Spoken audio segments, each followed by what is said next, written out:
ದಸರಾ ಉದ್ಘಾಟಕರಾಗಿ ಬಾಣಾವರಪುರ ಮುಸ್ತಫಾವನ್ನು ಆಯ್ಕೆ ಮಾಡಿದ ವಿರೋಧ ವ್ಯಕ್ತಪಡಿಸಿದ್ರು ಬಿಜೆಪಿ. ಮತ್ತು ಯದುವೀರವರು ಮೊದಲಿಗೆ ಸ್ವಾಗತ ಮಾಡ್ತೀವಿ, ಈಗ ಮತ್ತೆ ಊಟ ನೋಡಿ ಅವ್ರು ಪ್ರತಿಯೊಂದಕ್ಕೂ ವಿರೋಧ ಮಾಡೋರು. ಕಾಂಗ್ರೆಸ್ ಏನು ಮಾಡಿದೆ ವಿರೋಧ ಮಾಡೋರು ಅಷ್ಟೇ. ಅವ್ರಿಗೆ ಗೌರವ ಸಲ್ಲಿಸಲಿಕ್ಕೆ ನಾವು ಅವ್ರನ್ನ ಆಹ್ವಾನ ಕರೆದಿದ್ವಿ.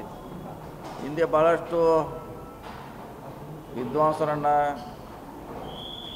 ಪ್ರಶಸ್ತಿ ವಿಜೇತರನ್ನು ನಾವು ಆಹ್ವಾನ ಮಾಡಿದ್ದೀವಿ. ಅದೇ ರೀತಿ ಇವ್ರನ್ನ ಮಾಡಿದ್ದೀವಿ ಅಷ್ಟೇ.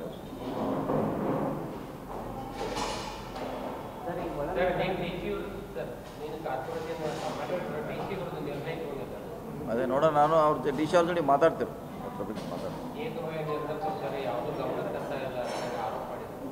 ಯಾರು ಯಾವುದು ಏಕ ನಿರ್ಣಯ ರೀ? ಯಾವುದು